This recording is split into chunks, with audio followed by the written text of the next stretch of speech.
ये मेरी कहानी है। 16 साल की उम्र में मेरा यौन उत्पीड़न किया गया। सर्दियों के दिन थे। शाम के कुछ 6 बजे होंगे। मैं ट्यूशन से घर आ रही थी। सड़क के किनारे मैंने एक दोस्त को देखा। वह अपने दोस्तों के साथ था। मैं उनसे बात करने के लिए रुकी क्योंकि मैं उसे 4 साल से जानती थी और वो मेरा बहुत अच्छा दोस्त था। पर उस दिन मैं बात करने क्या रुकी कि बात ही बढ़ गई। उसने मुझे कहा, चलो मैं तुम्हें घर छोड़ देता हूँ। मैंने कहा, नहीं, मैं चली जाऊँगी। रौब में आकर उसने कहा, तुम मुझे मना कर रही हो? और मुझे घूरने लगा। अचानक उसने मेरा एक हाथ पकड़कर गाड़ी में खींच लिया। इससे पहले कि मैं चिल्लाती, उसके दोस्तों ने अपने रुमाल से मेरा मुंह बंद कर दिया।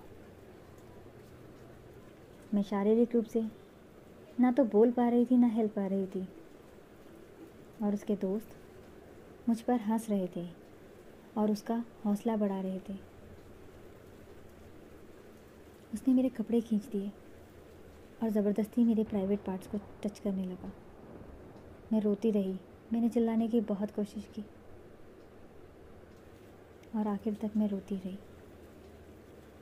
यकीन ही नहीं हो रहा था ये वही इंसान है जिसे मैं इतने सालों से जानती थी।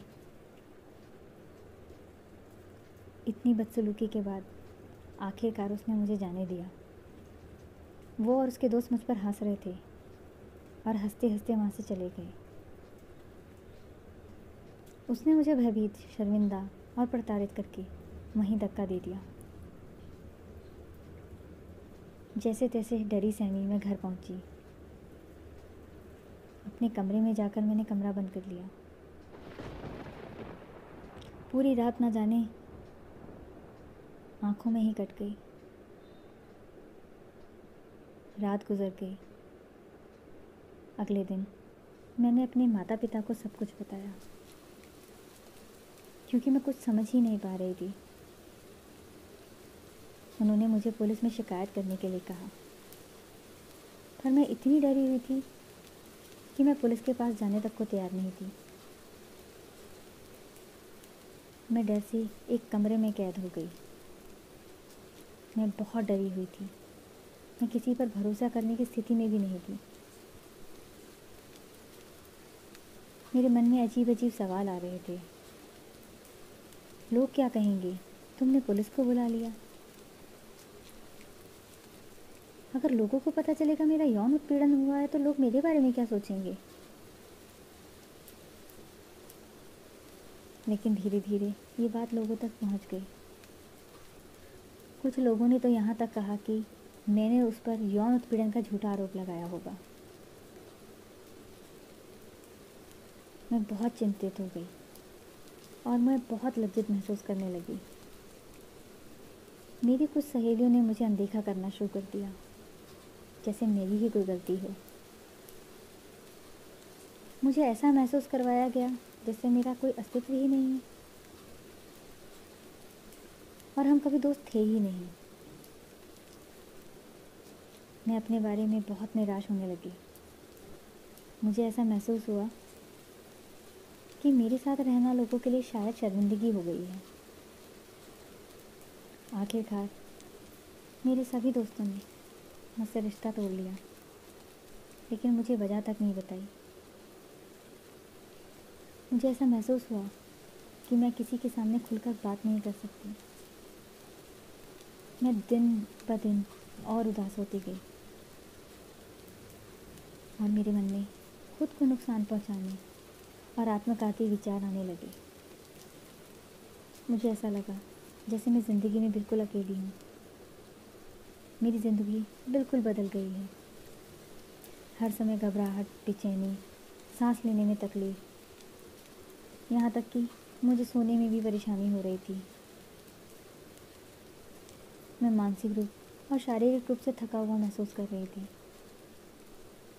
ना ठीक से खा पा रही थी, ना ठीक से रह पा रही थी। ऐसा ही चलता रहा। फिर मैंने मेरे परिवार के एक सदस्य से बात की। मेरे साथ क्या हो रहा है और मैं कैसा महसूस कर रही थी, वो सब मैंने उन्हें बताया। उन्होंने मुझे डॉक्टर के पास ले जाने के लिए कहा। उन्होंने मेरे अपॉइंटमेंट के दौरान मेरा बहुत साथ दिया। डॉक्टर के पास गई तो डॉक्टर को डिप्रेशन और चिंता का पता चला और उन्होंने मुझे काउंसलर के पास भेज दिया। मैंने काउंसलर को अपनी हर स्थिति बताई, अपनी पूरी कहानी उनके सामने रख दी।